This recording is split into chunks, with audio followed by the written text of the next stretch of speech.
this angle so you can see. I'm in this position. He throws the punch. Boom! I crash him. Pop that up from here. Choke him out. That's it. Oh, we're at 20 seconds. We can do it from another angle.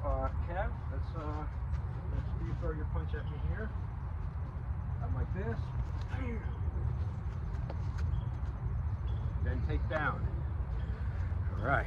Okay. Now I'm going to take a few minutes and explain what you just saw there, me and Kevin. Okay, you're gonna have to be able to start to take This is how to stop a sucker punch effectively. Okay. Kevin's gonna just throw a wide hook punch at me. Block. It's just a warm up. So right now I'm going to elaborate a little bit on the technique or move I just showed you with me and Kevin. Okay, which was defending against a sucker punch or a large untrained haymaker. You know, which is what untrained people usually throw, if they throw anything. You know, it's just this gross motor, take your head off type of thing, you know, and it's predictable and stupid and easy to defend against. Now, it's not easy to defend against if you're going to rely on this kind of blocking. Now, I'm not knocking that blocking. That's great blocking. I've spent my first 10 years of my training in a style drilling that kind of stuff. But, you know, not anymore. I don't need to do it anymore for myself. But for other people, it's a tricky slope because I see the value in it, but it also takes time. It takes a lot longer and more energy and effort into cultivating this fast reaction of these very good blocks. You know, someone who's never done them, it's going to take months and months, if not years, until that is really fast. Whereas the technique I just showed there, you can do it in one day, in 1 minute after seeing it. Anyone can do it without even training or having any sort of fit body. All right, now, first of all, it's breaking the whole thing down, the whole scenario down. All right, and it starts out in this position. Right, I rushed it. I'll do it again in the future, but it starts out in this position. You know, both hands up. Hey, I don't want no trouble. That kind of a thing. Right? That's done not because we're being afraid and scared and cowardice.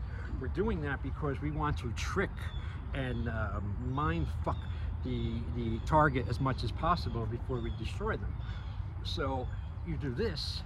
It sends up. It looks passive, right? It looks like you're afraid or you don't want to fight at very minimal, you know. And so what does that do to the target, right? Who's like doing all this shit, and you have people who are looking too, right? So you gotta maybe it may go into a court thing afterwards. So you got people watching, and you're standing here like this. This looks like you don't want trouble.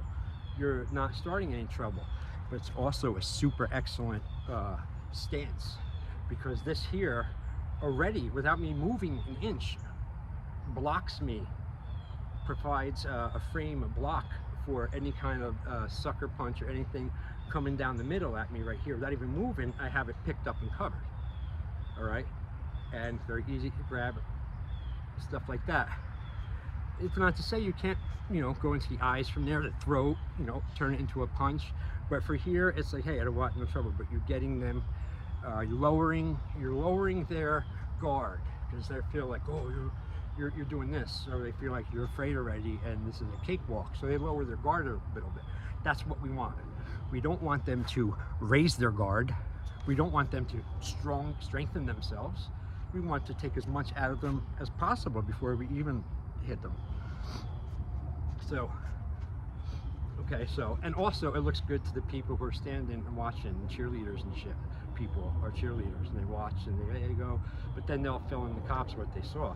And if they say, oh, I saw one guy with his hands up like this, You know, every time we saw him, how did he have his hands up? Oh, they were up like this. They weren't like this. Because if I do this, I get out of the car, get out of the thing, into the target, and I go like this. What does that do? Screws me. It doesn't screw you, but it's not the best. Because one, it alerts the target that you're ready to go. Now he's got to be ready to go, and he's even more locked on and focused still, right? Because it's go time now. You just signaled everyone in the world that it's go time, even if you're not even ready to go. But you've just done that, okay? So this, you know, still angling your body a little bit less, not a big target to hit, but you're like this. But what I love about it is it sets you up for the spear so good. And the spear is something you will do in a tense situation. Gross motor skills will work, not fine motor skills.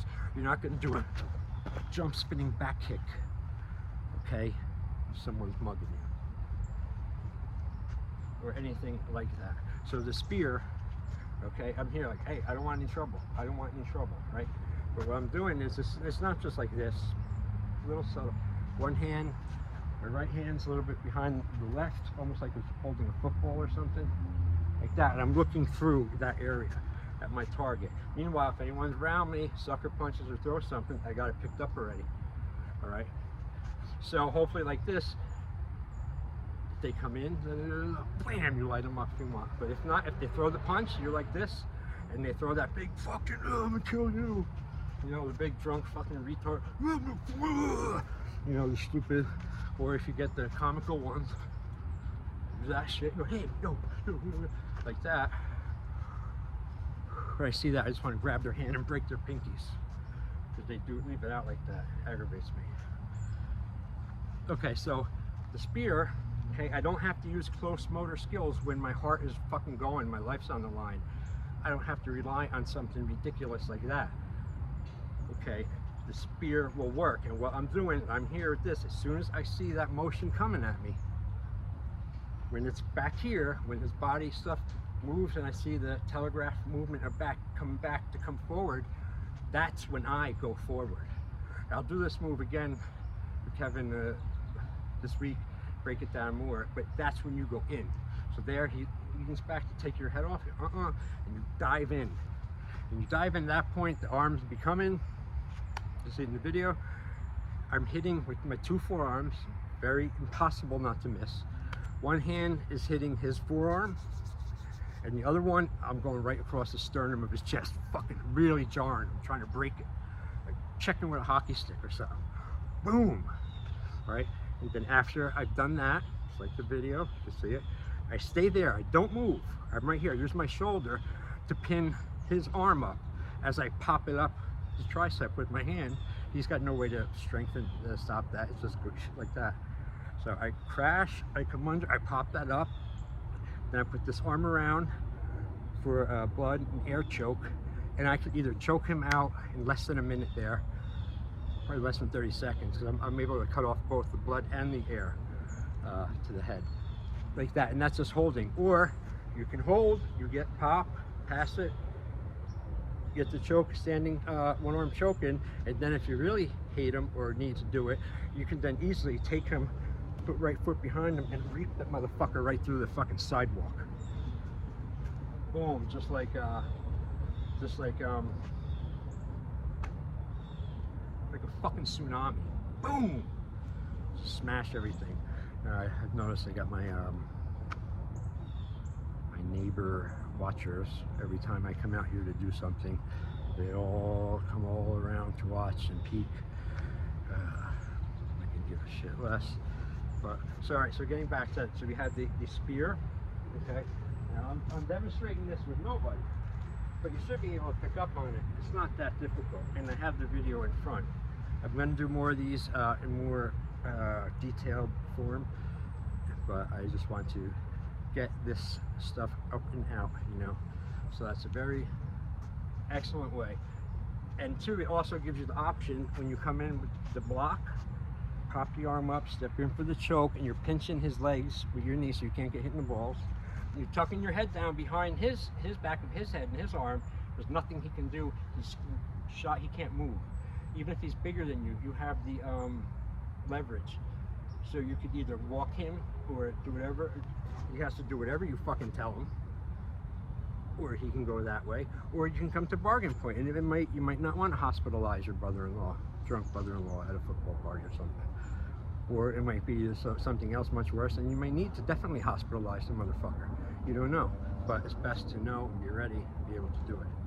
All right, so that's it for this one. That's the one-arm punch. I mean, not one-arm punch, I'm sorry.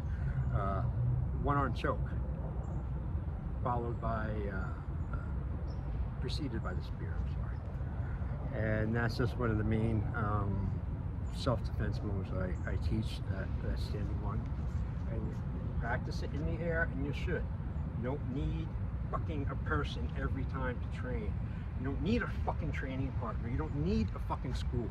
You can do it on your own. You should learn from a school, yes, but you can't. When I say you don't need a school, is you don't need that bullshit fucking excuses like, oh, I can't train because there's no school or something like that. That's what I mean. Good school is optimal. So, all right. Thank you.